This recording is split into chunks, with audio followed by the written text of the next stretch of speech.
Linear equations and system of linear equations से। Linear equation students हम class 9th में भी पढ़ के आ चुके हैं, यूनिट 7 में। ऐसी इक्वेशंस जिसमें इंक्लूडिंग वेरिएबल की मैक्सिमम पावर 1 हो उनको हम लीनियर इक्वेशन कहते हैं। लेकिन फ़र्क ये था कि 9th क्लास में हमने जो लीनियर इक्वेशंस पढ़ी थी वो 1 वेरिएबल के लिए थी, वहाँ पे सिर्फ एक ही वेरिएबल था। लेकिन यहाँ पर अब आपके पास 1, 2 और 3 वेरिएबल्स जो हैं वो आ चुके हैं। सो स्टार्ट करते हैं इसकी डेफिनेशन से। An equation in which including variable और वेरिएबल्स, ज़रूरी नहीं है कि एक ही वेरिएबल हो, एक से ज़्यादा वेरिएबल भी हो सकते हैं। हैव द मैक्सिमम पावर और एक्सपोनेंट 1, जो उनकी पावर है स्टूडेंट्स वो 1 होनी चाहिए। जो वेरिएबल आपकी इक्वेशन में इन्वॉल्व हैं, चाहे वो जितने भी हैं, 1 हैं, 2 हैं, 3 हैं, उन सब की पावर जो है वो 1 होनी चाहिए। तो ऐसी इक्वेशंस को हम लीनियर इक्वेशंस कहते हैं। For example a1x1 plus a2x2 plus a3x3 is equals to some constant k, where a1, a2 and a3 and k are the constants. Okay, ये तो स्टूडेंट्स हो गई लीनियर इक्वेशन की डेफिनेशन। अब चलते हैं system of linear equation. System से मुराद student जब आप एक वक्त में एक से ज़्यादा इक्वेशंस को डील करते हैं तो वो आपकी जो इक्वेशंस होती हैं उनको हम सिस्टम ऑफ इक्वेशन कहते हैं। When one is dealing with more than one linear equation at a time, then it is called the system of linear equations. For example, अगर आपके पास 3 या 4 या 5 इक्वेशंस हैं और आप उन्हें इकट्ठा सॉल्व करना चाह रहे हैं तो वो फिर साइमल्टेनियस फॉर्म बन जाएगी, और ऐसी इक्वेशंस को हम सिस्टम ऑफ लीनियर इक्वेशन कहते हैं। और ऐसी इक्वेशंस का सोल्यूशन सेट भी हमारे पास कॉमन होता है, और कॉमन सोल्यूशन सेट वाली इक्वेशंस को हम साइमल्टेनियस लीनियर इक्वेशंस कहते हैं स्टूडेंट्स। तो ये थी हमारे पास लीनियर इक्वेशंस और सिस्टम ऑफ लीनियर इक्वेशंस। अब चलते हैं इनकी टाइप्स के ऊपर, that is homogeneous and non homogeneous linear equations.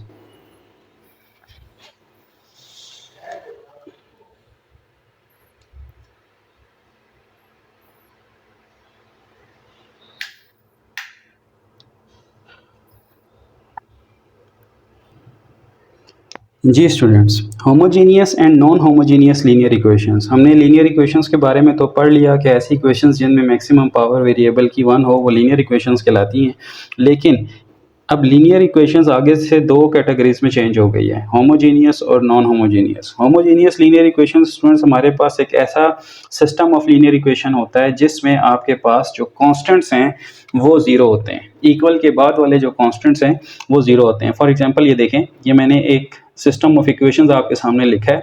अगर यहाँ पर स्टूडेंट्स k1, k2 और k3 कोई नंबर होने की बजाय सिर्फ ज़ीरो हो जाएं तो हमारी जो इक्वेशन है वो इस फॉर्म की होगी कि a1x plus b1y plus c of z is equal to 0। इसी तरह सेकंड भी 0 के इक्वल और थर्ड भी 0 के इक्वल। यानी अगर सिस्टम ऑफ लीनियर इक्वेशंस में राइट साइड आपके पास 0 हो जाए तो ऐसे सिस्टम ऑफ लीनियर इक्वेशंस को हम होमोजीनियस लीनियर इक्वेशंस कहते हैं।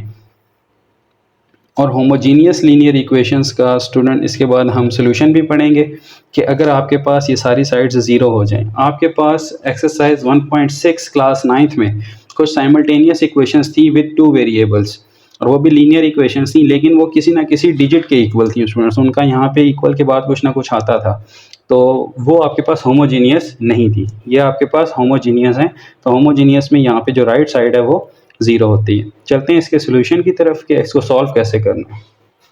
जी students, solution of homogeneous equations. Above system is satisfied for x is equal to y is equal to z is equal to 0। जो हमने ये सिस्टम लिखा था स्टूडेंट्स, ये वाला, ये इक्वेशन जो है ये सेटिस्फाई होती है अगर यहाँ हम x, y और z की वैल्यू 0 रख दें, because 0 into any value 0 into any value 0 into any value will become 0 itself. तो हमारे पास एक सोल्यूशन तो स्टूडेंट्स आ जाता है सिस्टम ऑफ होमोजीनियस इक्वेशंस का कि वो 0, 0 और 0 है। ये कन्फर्म सोल्यूशन होता है हर होमोजीनियस लीनियर इक्वेशन का कि अगर आपने उसको 0 के इक्वल लाना है तो आप अपने x, y और z को 0 के इक्वल रखते हैं। तो ऐसे सोल्यूशन को हम स्टूडेंट्स ट्रिवियल सोल्यूशन कहते हैं। ऐसा सोल्यूशन जिसमें हम x, y और z का आंसर 0 रख दें, ऐसे सोल्यूशन को हम ट्रिवियल सोल्यूशन कहते हैं। और ये सिर्फ तभी एग्जिस्ट करता है, ये इसकी एग्जिस्टेंस की कंडीशन लिखी हुई है स्टूडेंट्स। ये बड़े काम की चीज़ है कि ट्रिवियल सोल्यूशन कब आता है, यानी कि 0, 0 आप कब लिख सकते हैं, तब आता है जब आपका डिटर्मिनेंट जो है वो नॉन सिंगुलर हो। अब आपके पास एक सिस्टम ऑफ लीनियर इक्वेशंस होगा होमोजीनियस का, आपने उसे सॉल्व करना है। सॉल्व करने के लिए इनिशियली आप सबसे पहले उसका डिटर्मिनेंट निकालेंगे। अगर आपका डिटर्मिनेंट जो है वो नॉन ज़ीरो आ गया यानी कि नॉन सिंगुलर आ गया, कोई नंबर आ गया 1 2 3 4, तो स्टूडेंट्स आप डायरेक्टली लिख देंगे कि यहाँ पर क्योंकि डिटर्मिनेंट नॉन सिंगुलर है लिहाजा सॉल्यूशन जो है वो ट्रिवियल होगा। ये थोड़ा सा अजीब लगता है सुनने में कि अगर नॉन सिंगुलर आ रहा है तो फिर सॉल्यूशन 0 0 क्यों है। तो स्टूडेंट्स इसको भी हम यहाँ पे थोड़ा सा देख लेते हैं कि ऐसी क्या बात है कि अगर ये नॉन सिंगुलर हो तो सॉल्यूशन 0 0 क्यों आता है। ये देखें स्टूडेंट्स, हमने 9th क्लास में एक चीज़ पढ़ी थी, जब हम इसे मैट्रिक्स फॉर्म में कन्वर्ट करते हैं तो हमारे पास आता है a into x is equal to b. इस तरह की कोई फॉर्म हमारे पास बनती है और अगर हमें x की वैल्यू फाइंड करना चाहूँ तो मुझे a इनवर्स को यहाँ ले जाना पड़ेगा, यहाँ आ जाएगा a inverse b। So students a inverse कब एग्जिस्ट करता है? ये तब एग्जिस्ट करता है जब इसका डिटर्मिनेंट जो है वो नॉन ज़ीरो हो, यानी मैंने यहाँ पे इसका फार्मूला लिख दिया। अब स्टूडेंट्स अगर ये मेरे पास if a determinant is not equal to 0 then it is non singular, तो ये नॉन सिंगुलर होगा और जब ये नॉन सिंगुलर होगा स्टूडेंट्स तभी इसका जो आंसर है वो निकल पाएगा। तो फॉर एग्जांपल ये अगर नॉन सिंगुलर है तो आपके पास ए इनवर्स की फॉर्म में कोई ना कोई मैट्रिक्स आ जाएगा और साथ में ये बी जो लिखा हुआ है स्टूडेंट्स, ये बी आपको पता होना चाहिए कि होमोजीनियस के केस में ये 0 0 होता है। बी स्टूडेंट्स हम इस मैट्रिक्स को कहते हैं, इसको, ठीक है, this is our B matrix.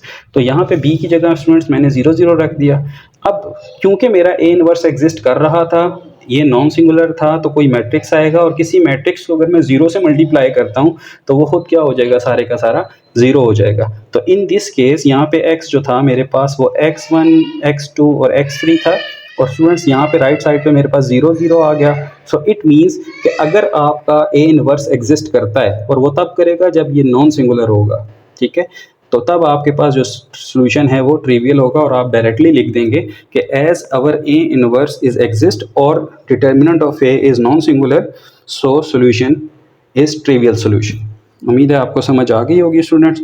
और अगर इसका सॉल्यूशन जो है वो डिटर्मिनेंट अगर 0 के इक्वल आ जाए, ठीक है, अगर हमारे पास डिटर्मिनेंट हम निकालते हैं और वो 0 आ जाता है, अब 0 एक सिंगुलर मैट्रिक्स कहलाता है जिसका डिटर्मिनेंट 0 हो जाए, तो अगर डिटर्मिनेंट का आंसर 0 आ जाए सिंगुलर होगा और सिंगुलर के केस में फिर इसका जो सोल्यूशन है वो इनफिनाइट मैनी सोल्यूशन की फॉर्म में निकलेगा। मैं समराइज़ करता हूँ अपनी बात को। अगर हमारे पास ए का डिटर्मिनेंट नॉन ज़ीरो हो यानी कि नॉन सिंगुलर हो तो आपका होमोजीनियस इक्वेशंस का सॉल्यूशन ट्रिवियल होगा, और अगर आपका डिटर्मिनेंट 0 हो यानी कि सिंगुलर हो तब आपका होमोजीनियस इक्वेशंस का सॉल्यूशन जो है वो इनफाइनाइट मैनी फॉर्म में आएगा। यहाँ पे स्टूडेंट्स मैंने आपके पास ये एक एग्जांपल लिखी है कि अगर हमारे पास ए कोई मैट्रिक्स है और ये इक्वेशन से ही बना है, ऑब्वियसली इक्वेशंस का कोफिशिएंट मैट्रिक्स है, इसका मैंने डिटर्मिनेंट लिया और ये हमारे पास 1 आ गया। अब ये एक नॉन सिंगुलर है, अब क्योंकि डिटर्मिनेंट का आंसर नॉन सिंगुलर है तो इन्वर्स एग्जिस्ट करेगा, और इन्वर्स जब 0 से मल्टीप्लाई होगा तो सारा सिस्टम 0 हो जाएगा and we have the trivial solution. ठीक है स्टूडेंट्स, ये था हमारे पास होमोजीनियस इक्वेशंस और उनका सॉल्यूशन। अब चलते हैं नॉन होमोजीनियस की तरफ। जी students, non homogeneous linear equations कौन सी होती हैं? ऑब्वियसली होमोजीनियस इक्वेशंस में राइट साइड हमारे पास 0 थी, लेकिन यहाँ पे हमारे पास राइट साइड जो है वो 0 नहीं होगी, यहाँ पे 0 के अलावा कोई चीज़ होगी। तो देखें, ये मैंने एक system of homogeneous equation consider किया जिसमें मैंने पहले इक्वेशंस का तो राइट साइड 0 रख दिया, लेकिन बाकी दोनों को मैंने कोई ना कोई कॉन्स्टेंट असाइन किया है। तो अगर किसी एक का भी नॉन ज़ीरो हो तो आप कहते हैं कि ये नॉन होमोजीनियस इक्वेशंस का सिस्टम है। तो स्टूडेंट्स, ये है हमारे पास नॉन होमोजीनियस इक्वेशंस का सिस्टम। अब चलते हैं इसके सॉल्यूशंस किस तरह के होंगे। जैसे कि होमोजीनियस के सॉल्यूशन हमारे पास 2 थे, एक ट्रिवियल था और एक इनफाइनाइट मैनी सॉल्यूशन था। इसी तरह जो नॉन होमोजीनियस इक्वेशंस के सॉल्यूशन है स्टूडेंट, वो होते हैं हमारे पास 3 टाइप के। ठीक है, types of the solution of homogeneous equations, non homogeneous equations. कहते हैं non homogeneous system of linear equations has following solutions. Number 1, unique solution. या तो आपके पास यूनिक सोल्यूशन आ सकता है। अब यूनिक सोल्यूशन से मुराद ये है कि आप नॉन होमोजीनियस सिस्टम को सॉल्व करते हैं और आपके पास जो तीनों वेरिएबल इन्वॉल्व है उनका अलग अलग से कोई ना कोई स्पेसिफिक आंसर आ जाता है, तो उसको हम यूनिक सोल्यूशन कहते हैं। एक होता है infinite many solution. Infinite many solutions में स्टूडेंट ये होता है कि आपके पास कोई एग्जैक्ट वैल्यू नहीं आती किसी एक वेरिएबल की, ठीक है, तो आप जनरली फिर उसको असाइन करते हैं। और थर्ड में स्टूडेंट आपके पास नो सोल्यूशन। ऐसा भी पॉसिबल है कि नॉन होमोजीनियस सिस्टम का सोल्यूशन ही हमारे पास ना आए, तो इनकी कंडीशंस हमें कैसे पता चलेगा? जैसे होमोजीनियस सिस्टम में हमें डिटर्मिनेंट बता रहा था कि ट्रिवियल सोल्यूशन आएगा या इनफाइनाइट मैनी सोल्यूशन, तो यहाँ पे हमें रैंक बताएगी। रैंक ये कहती है स्टूडेंट्स कि अगर आपकी रैंक ऑफ ऑगमेंटेड मैट्रिक्स, ये भी हम पढ़ेंगे ऑगमेंटेड मैट्रिक्स क्या होता है। अगर ए मैट्रिक्स की रैंक ऑगमेंटेड मैट्रिक्स की रैंक के इक्वल हो और ये इक्वल हो जाए नंबर ऑफ अननोन्स के। फॉर एग्जांपल, मिसाल के तौर पे आपके पास एक 3x3 का मैट्रिक्स है, ठीक है, और आप उसकी रैंक निकालते हैं, वो भी 3 आती है, ऑगमेंटेड मैट्रिक्स की रैंक भी 3 आती है और आपके पास नंबर ऑफ अननोन्स भी 3 हैं बिकॉज 3x3 मैट्रिक्स है, तो इस सूरत में आपका जो सोल्यूशन है वो यूनिक होगा। सेकेंडली, रैंक ऑफ ए और रैंक ऑफ ऑगमेंटेड मैट्रिक्स दोनों इक्वल हैं लेकिन नंबर ऑफ अननाउंस से लेस हैं। फॉर एग्जांपल 3x3 मैट्रिक्स की रैंक आ गई आपके पास 2 और इसी तरह ऑगमेंटेड मैट्रिक्स की भी रैंक 2 आ गई, लेकिन नंबर ऑफ अननाउंस आपके पास 3 थे। अब रैंक जो है वो अननाउंस से लेस हो गई, दैट्स वाई यहाँ पे जो सोल्यूशन है वो इनफाइनाइट मैनी सोल्यूशन होगा। और थर्ड में स्टूडेंट्स, नो सोल्यूशन तब होगा जब ए मैट्रिक्स की रैंक ऑगमेंटेड मैट्रिक्स की रैंक के इक्वल ना हो, दोनों की रैंक अनइक्वल हो तो आप कहेंगे कि सोल्यूशन एग्जिस्ट नहीं करता, ठीक है। अच्छा, ये तो था स्टूडेंट टाइप ऑफ सोल्यूशन। अब चलते हैं methods to solve the non homogeneous equation. Non homogeneous equations को सॉल्व करने के लिए स्टूडेंट्स हमारे पास 4 मेथड्स हैं। पहला मेथड है हमारे पास गॉस एलिमिनेशन मेथड, इसको हम एचलन फॉर्म भी कहते हैं, यानी अगर आप अपने मैट्रिक्स को एचलन फॉर्म में कन्वर्ट कर दें ऑगमेंटेड मैट्रिक्स को, तो आपका जो सोल्यूशन है वो निकल आएगा और उसको हम गॉस एलिमिनेशन मेथड कहेंगे। सेकंड है हमारे पास गॉस जॉर्डन मेथड। अगर आप अपने मैट्रिक्स को रिड्यूस एचलन फॉर्म में कन्वर्ट करें, ठीक है, और फिर रैंक के हवाले से देखें कि कैसा सोल्यूशन है, so this is called the Gauss Jordan method. Third है मैट्रिक्स इन्वर्जन, मशहूर ज़माना मेथड, आपने 9th क्लास में भी पढ़ा हुआ है। और लास्ट वन है students Cramer rule. Cramer rule तो सबका फेवरेट था 9th क्लास में भी, बहुत आसान था, यहाँ पे सिर्फ डिटर्मिनेंट्स ही सॉल्व करने होते हैं।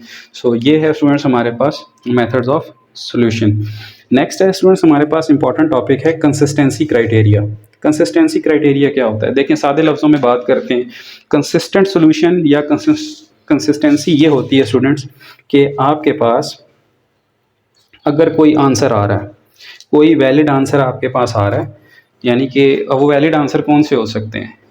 यूनिक आंसर भी हो सकता है और इनफाइनाइट मैनी सॉल्यूशंस भी, ये दोनों के दोनों सॉल्यूशंस हैं, यानी कि एग्जिस्ट करते हैं।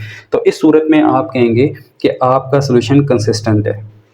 अगर आपके नॉन होमोजीनियस इक्वेशन सिस्टम का कोई ना कोई आंसर आ रहा है, या वो यूनिक है या वो आपके पास इनफाइनाइट मैनी सॉल्यूशंस की फॉर्म में है, तो इस सूरत में आप कह सकते हैं कि आपका सिस्टम कंसिस्टेंट है, यानी वो आपको कुछ ना कुछ आउटपुट दे रहा है। और सिस्टम इनकंसिस्टेंट तब होगा जब आपके पास सोल्यूशन ही नहीं आएगा। अब सोल्यूशन ना आने की कंडीशन हमने पढ़ी थी कि rank of A is not equal to rank of augmented matrix. अगर इन दोनों की रैंक इक्वल नहीं है तो सिस्टम का सोल्यूशन नहीं होता और ऐसे सिस्टम को हम इनकंसिस्टेंट सिस्टम कहते हैं, ठीक है स्टूडेंट्स। सादे लफ्ज़ों में हमने बात की है। कंसिस्टेंसी या कंसिस्टेंट का लफ्ज़ जो है ना स्टूडेंट्स, वो आप डेली लाइफ में भी सुनते होंगे। जैसे क्रिकेट है, अब क्रिकेट में एक खिलाड़ी को हम कहते हैं कि ये कंसिस्टेंट प्लेयर है। कंसिस्टेंट प्लेयर ये होता है कि वो कि हर मैच में कुछ ना कुछ आउटपुट देता है, और इनकंसिस्टेंट प्लेयर वो होता है कि वो कभी परफॉर्म करता है और कभी परफॉर्म नहीं करता। तो कंसिस्टेंट सिस्टम भी ये है कि कोई आंसर देता है और इनकंसिस्टेंट सिस्टम का हमारे पास सोल्यूशन नहीं होता। अच्छा, यहाँ पर एक इम्पॉर्टेंट बात जो आपने याद रखनी है SLO बेस के हवाले से, वो ये है students, note the system of homogeneous equation is always consistent and it has at least trivial solution. देखें, जब हम होमोजीनियस इक्वेशंस का सिस्टम पढ़ रहे थे तो हमने ये पढ़ा था कि होमोजीनियस इक्वेशंस के 2 आंसर हो सकते हैं, या तो ट्रिवियल सोल्यूशन हो सकता है या इनफाइनाइट मैनी सोल्यूशन हो सकते हैं, और ये दोनों क्राइटेरियाज कंसिस्टेंसी में जाते हैं कि ये कुछ ना कुछ वैलिड आंसर देते हैं। तो होमोजीनियस इक्वेशंस का जो सोल्यूशन है वो हमेशा ही कंसिस्टेंट होता है। ठीक है। लेकिन इनकंसिस्टेंसी आती है आपके पास नॉन होमोजीनियस इक्वेशंस में। नॉन होमोजीनियस इक्वेशंस में आपका सिस्टम आंसर दे भी सकता है और आंसर नहीं भी दे सकता। तो ये एक इंपॉर्टेंट एमसीक्यू है जो पेपर में आ सकता है कि the system of homogeneous equation is always consistent. ये हमेशा ही कोई ना कोई आउटपुट देता है। तो स्टूडेंट्स ये थी कुछ ओवरऑल समरी। उम्मीद है आपको समझ आई होगी। इस लेक्चर को, इस पोर्शन को आपने बार बार देखना है क्योंकि यही सारा सोल्यूशन आपकी आगे एक्सरसाइज में यूज़ होगा। चलते हैं एक्सरसाइज 2.6 क्वेश्चन 1 के पार्ट 1 की तरफ।